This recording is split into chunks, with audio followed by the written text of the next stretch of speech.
Welcome to Uncluttered and Unfiltered, the podcast urging you to let it go and don't look back. With nationally acclaimed professional organizer Christine Stone and self-proclaimed hot damn mess radio and TV personality Eden Kendall.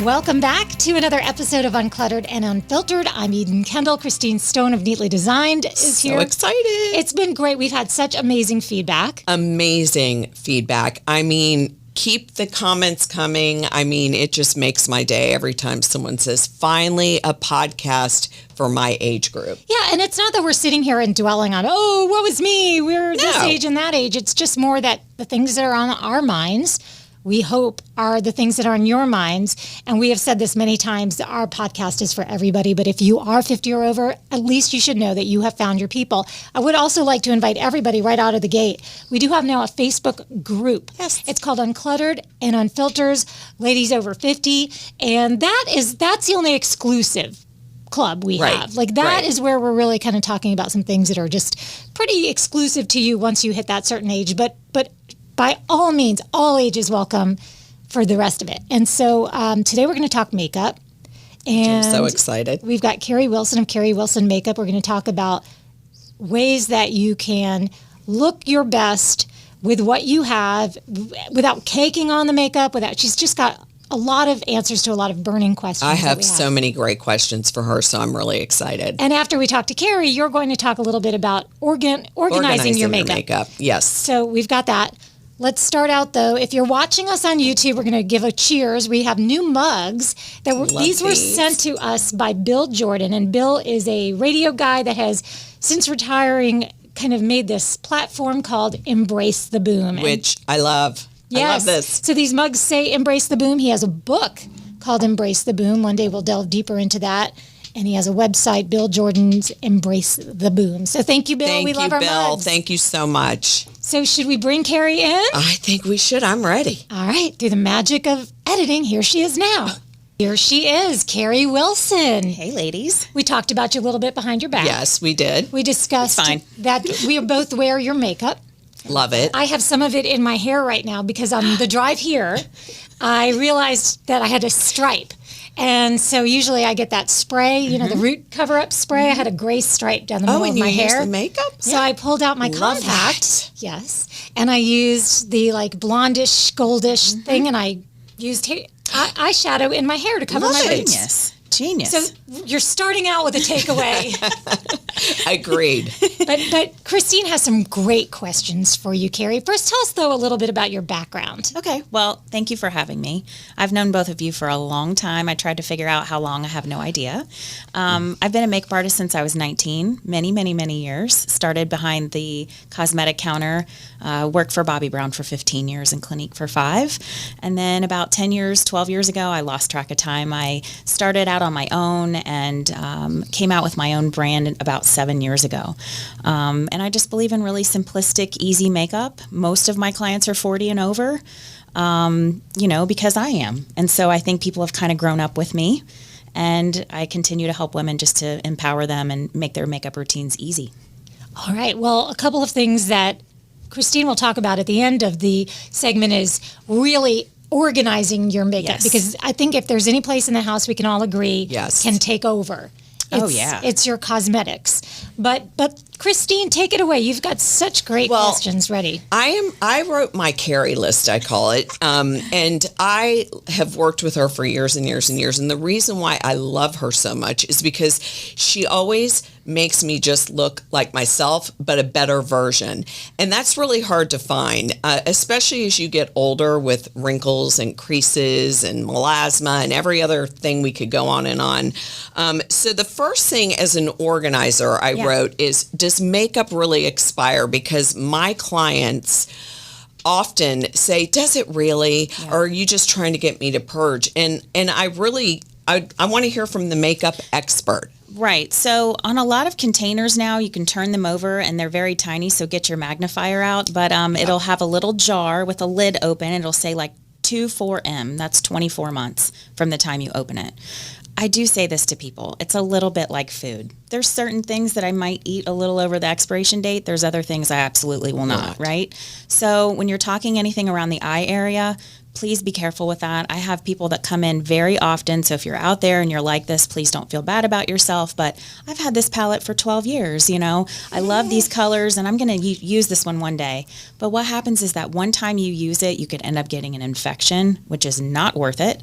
Also, ingredients break down. So then things don't work the way that they're supposed to anymore. Lipsticks taste funny, they feel weird, the textures don't stay on, you get kind of an oily slip to things. So yes, I think there is an expiration date. Rule of thumb, if it's over 3 years old, you absolutely have to get rid of it. Anything that has sunscreen in it. Did you all hear that? You have to get rid of it. Just do it and you'll feel better. And it's interesting because I think about you a lot when I do my makeup lessons because people bring in their makeup and some people it's very easy for them to throw things away and other people it's not. And so I think it's kind of psychological sometimes. I heard the word sunscreen slip in there. Yes. So that's an element that a lot of people use their foundation's sunscreen and they rely on it. But I guess if it's out of date, you're really using out of date sunscreen. That's 100% true. So, if you have a 2-year-old sunscreen and you put it on and you get burnt when you go to the beach, it's the same thing in your makeup. So they break down faster. And people are starting to use things that are organic. I don't usually use the word clean because I don't think it really means anything, to be honest. But organic makeup definitely has an expiration date because there's nothing in it, no preservative. Right. So, yes, 3 years and older, get rid of it if it's around the eyes. 6 months max for mascara. And about a year max for eyeliner. Yeah, Okay. and I wear contacts, so I even, purge a lot more often when it comes to anything around my eyes because I do feel as time goes on, my eyes start to get irritated the longer I have something or if I don't sharpen an eye pencil. So that's why I do agree, anything around the eyes. Yep. And if you've ever had an organizer come in and look at your makeup, or Carrie Wilson for that matter, you're going to be surprised at how many things you don't even realize how long you've had them until someone asks, do you remember physically buying this? Yes. No, I don't even remember that day. That's right. It's a blur. And one little extra thing about that, if it's cracked and broken, your lid doesn't fit, all of that, that is a sanitation issue. It's just a mess. So if it's cracked or broken or the lid is gone, just get rid of it. Love it. Just Love get rid of it. Of course you love it. Cheap me hates it. I'd rather put saran wrap around it, but okay. But of course not Christine alone. loves it. She's very organized and her makeup looks very neat, I'm sure. Thank you. But please, let's keep the conversation Okay, going. so the next one I had to ask you because I love to watch makeup tutorials. Yes. But with social media, everything is so trendy, when you're over 40 or 45, it just doesn't work for me the way it does for a stunningly beautiful 25-year-old who doesn't have wrinkles, doesn't have melasma, doesn't have milia, doesn't have fine lines. I mean, I could go on and on and on. Right. So I found myself really only seeking out makeup tutorials for women over a certain age. And in the course of your answer, can you say what milia and melasma are? I know, but some people may not. So if in the course of your answer, if you could define those two things. So milia, and I have it myself. So we do tend I. to get it around the eyes. It feels like a clogged pore, but sometimes they have to actually be removed. It's a calcium deposit from what I understand, or can be. Melasma is often created, we call it sun damage, but really melasma usually happens in certain areas, forehead, around the mouth, sometimes lower on the jawline. And it can be created from internal, external heat, hormones, and especially if you're pregnant or you're on birth control or you're going through a certain time of your life, it's very difficult to get rid of. Very easy for it to get darker. And I know that Christine and I both have melasma and suffer As from do melasma. I, yeah. And it's that brown. Yes. Yeah, it's on my jawline, and I use a lot of pigmentation. So, you have to be really careful out in the sun, and mine is caused from internal heat, too. So is mine. Yep. So is mine. Yep. I never knew that was a thing, but really if I go to work out and I get overheated, Me I will too. cool my face down. If I'm out on the boat, I'll put like a cool rag on my face to try to help with that too. So I love this subject and I hate this subject all at the same time, but that's a good thing. I think it's very difficult for women to look at videos and know what to do. And I think it has caused a huge distrust in themselves. Like, oh, I don't do it that way. I don't take that long. I don't use 16 products. I must not know what I'm doing. And this is what I hear all the time. Especially the contouring thing. I have sat there with my camera on YouTube watching it, trying to do it, and I look like a clown. I have tried every different contouring product, and I finally threw in the towel about, I don't know how long ago. It's been a long time.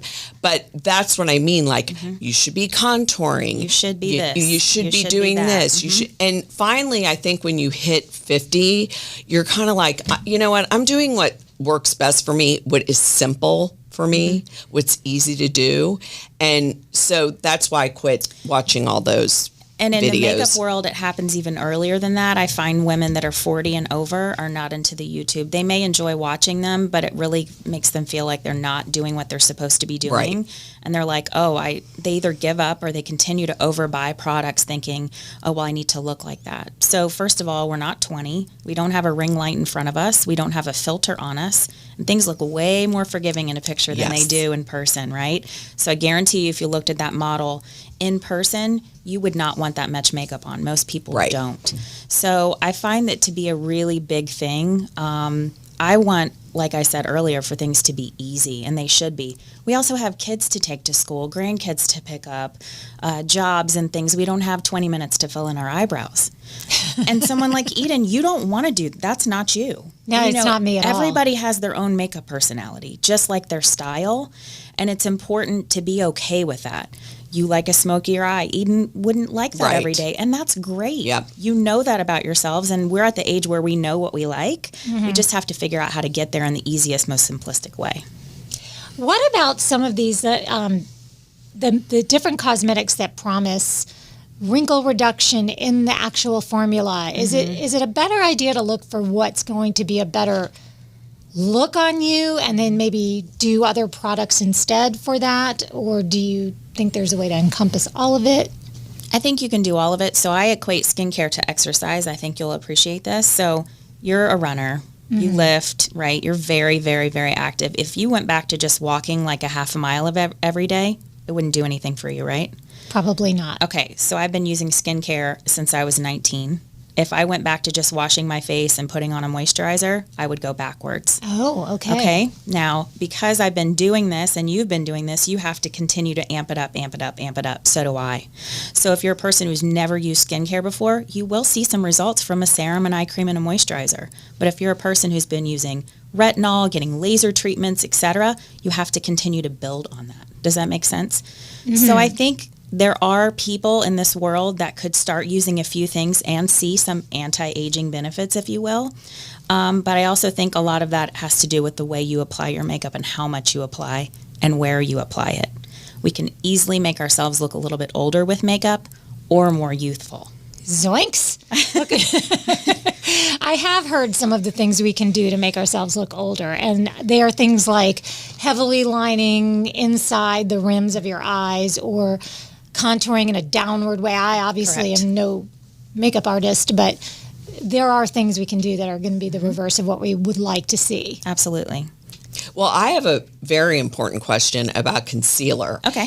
I am known with all my friends, with my daughters, as being a concealer junkie. Yes, the organizer just admitted she is and the reason being is because either it turns white, it turns yellow, it turns brown. No matter, I can never, ever find the concealer to conceal all the problems because it's dark circles, but it's not just dark circles. It can be puffiness. It can be, just dryness or fine lines.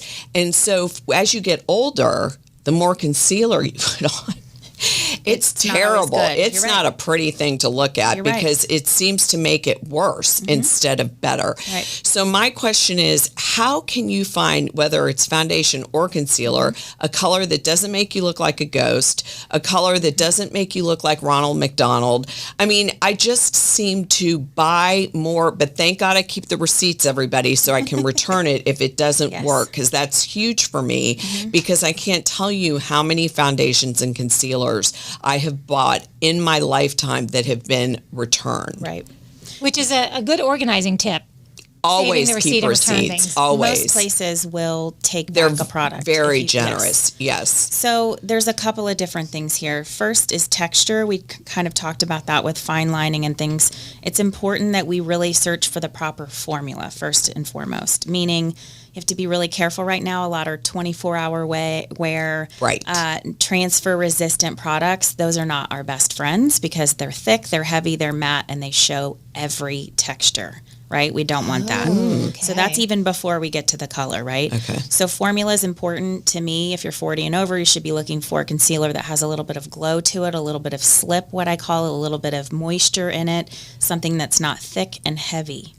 And then sometimes correcting, we call it correcting, is really important. So someone like you who has olive skin, a peachier corrector underneath to neutralize the darkness, and then a skin tone color on top to brighten and lift. So are we talking right now, right out of the gate, 3 different concealers? 2 concealers. 2, okay. The right formula, but then Okay. one color of peach and then another color of skin Over tone top. on top. Okay. Not everybody needs that. Some people need just concealer. Some people need corrector and concealer. It just depends. Puffiness is hard. Yes. Okay, because it's actually like something that's sticking out in the skin. Yes. So really, I would look more to like, cooling the skin down, maybe First. with like, something with cucumber in it or caffeine that helps with puffiness. Even moving the skin towards the lymph system can help a lot. Sometimes that's an allergy thing, or Right. you didn't sleep well. Maybe you had a couple glasses of wine last night. So sometimes that's more of a skincare thing. Okay.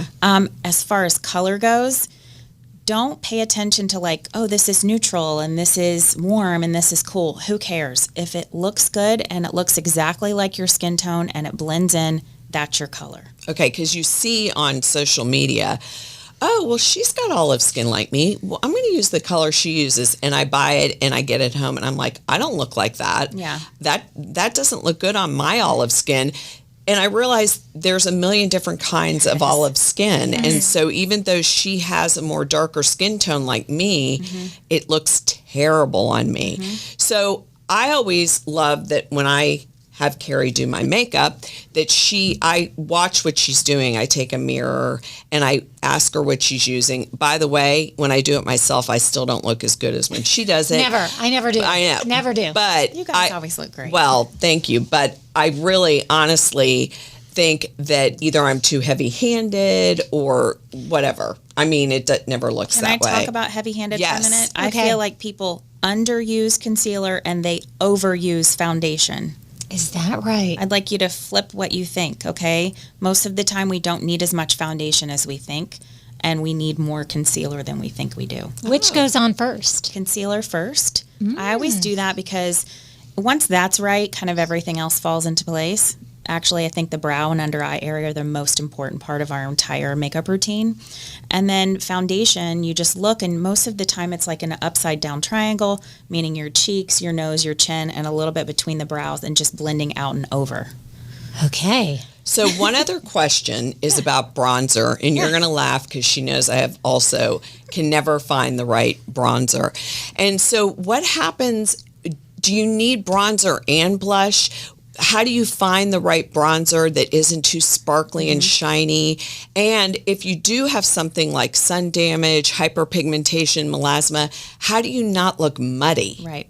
So a easy way to find a good bronzer is your arm, where you're tan. You're going to take the bronzers that are at the store. Try to find a matte one. I don't like shimmer bronzers because if I'm going to put it on my neck and all over my face, it's too much. I want to put highlighter where I want to put shimmer, Okay. So hold it next to you and you'll notice if you look at your skin, like mine's more golden, if I put a red or cinnamon type bronzer next, it would this doesn't go. Some of them are rosier, some of them are more gray. So look at one and see if it kind of resembles the tone underneath your skin. Not everybody can see that, and I know that, so ask for help from someone. Basically, you want that same undertone on the cheeks, the chin, the forehead, the nose. You can do under the jawline if you want to, but stay away from the shimmer bronzers. And what about highlighting when you're over 50? Everyone's highlighting their cheekbones. And to me, just because of my age, I have tons of highlighters, but it just always seems to accentuate everything instead of Right. making me look all shimmery. Right. So I like the term glow better. Like right now you have a glow, so I don't even know that you need a highlighter, right? So highlighter actually has a little sparkle. You have to be careful because I would tell people to put it like top of the brow around the temple and the top of the cheekbone, but sometimes we start to see lining up in that area. So, so highlighter is reflective, which means it's going to show whatever is under it a little bit more. Well, it's highlighting. You're highlighting. Exactly. And you asked a great question earlier about bronzer and blush or just one or the other. So not everybody needs bronzer, but most women in Florida do because we tend to really be careful about sunscreening our face and then our bodies become darker. So we need something to sort of close the gap. But if you're finding that your face is the same color as your chest and your body, you don't necessarily need a bronzer. You need blush.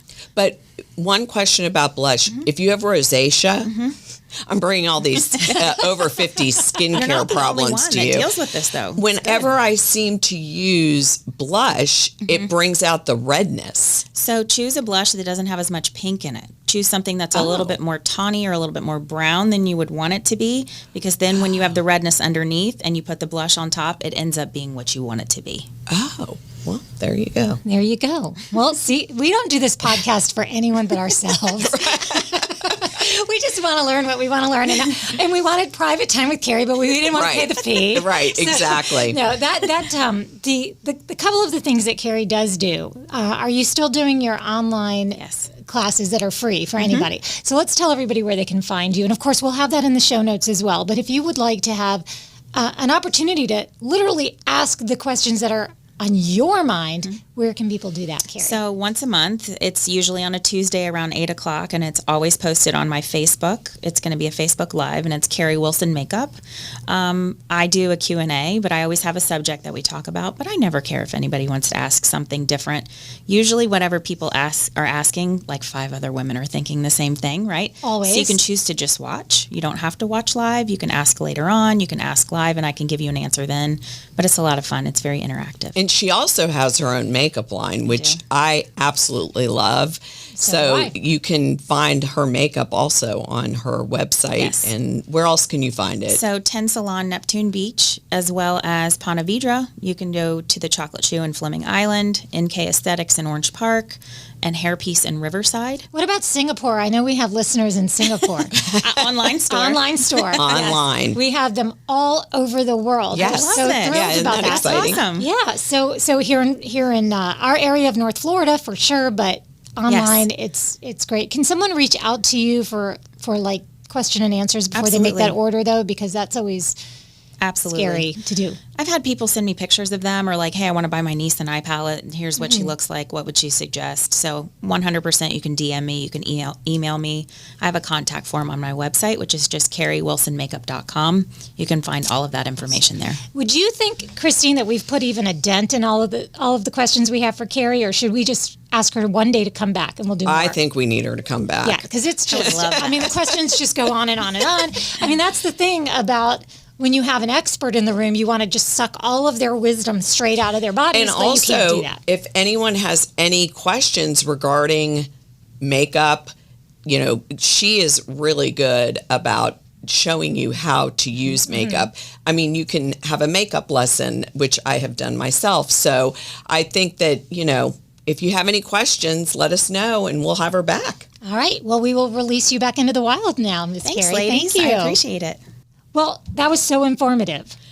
I learned so much, and I've known her for years, so I think that was really great. I think it's really a golden opportunity when you have somebody in your circle that has so much knowledge to really, because we rarely get a chance to sit someone down. I know. And ask them our list of questions without feeling like you're taking advantage of the friendship. Right. Or just taking for granted that they have this knowledge. So that was wonderful. Now let's do the same to you.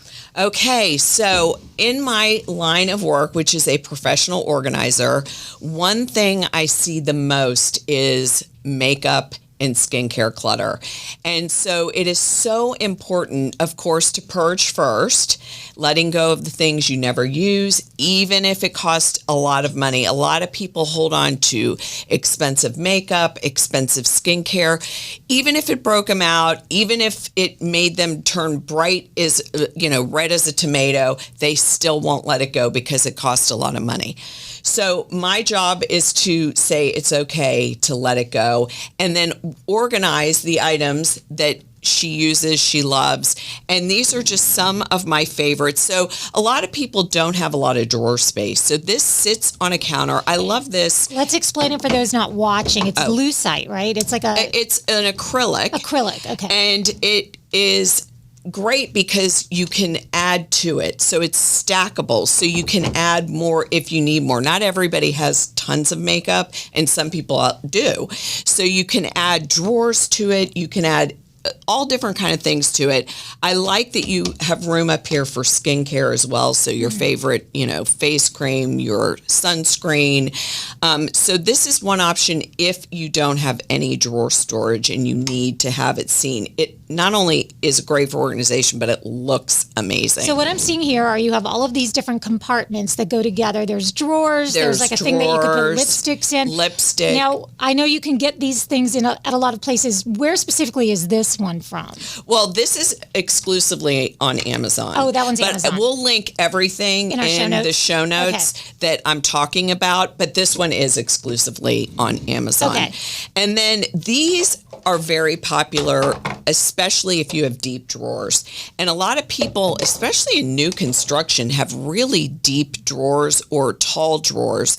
So what used to be the standard thing was just, simple drawer inserts. These are really great for tall drawers. They're like clear cubes, boxes. And they come in different sizes. They even come in taller ones. And there's inserts. So this is really great for makeup brushes. Or, mascaras or tall items like lip liner or eyeliner. And then this is perfect for lipsticks and lip glosses, and it slides right in. I like it because they're removable. You can customize to fit your needs. These, like I said, come in so many different sizes, so it's like a puzzle that works to fit your drawer space. And then you can't talk about drawer organization without talking about an expandable drawer organizer, because everybody's drawers are different. Some people have shallow drawers, deep drawers, and this is great because it fits all different kind of drawers. And this is also a favorite because these are removable. So if you have bigger palettes, then you can remove these little pieces. So those are the most top popular items I use when I'm organizing my clients. Okay, so to visualize, these are all clear acrylic things with separators, and look in our show notes, or better yet, go to our YouTube channel and watch the video so you can see all of these. But the main message here is purge, purge, purge. And then keep all the items that you love. And also, I don't know about anybody else, but one good thing COVID did was it really helped me simplify my makeup routine. And so I don't need as much. So really purging down and simplifying what you need for your everyday makeup. And those expiration dates mean something. Yes, they do. That's what we learned. So thank you for joining us today. We hope that you took a little something away from that, and please do all of the things that we've been asking you all along. Follow us, maybe share with your friends. Definitely share with your friends. Definitely share with your friends. And visit us on our Instagram, on our TikTok, on our Facebook. Of course, we have all of those things. But as I mentioned at the start of the show, we have a Facebook group where we have some discourse going on back and forth on everything from how much sleep you need at certain ages to, what are you willing to spill all your secrets? And people are telling, oh, yeah, I do this little bit of filler, or I don't do any of that. I only do this. So it's just a little place where you can find your people and actually get to know them better. So join us. Until then, it's time to let it go. And don't look back.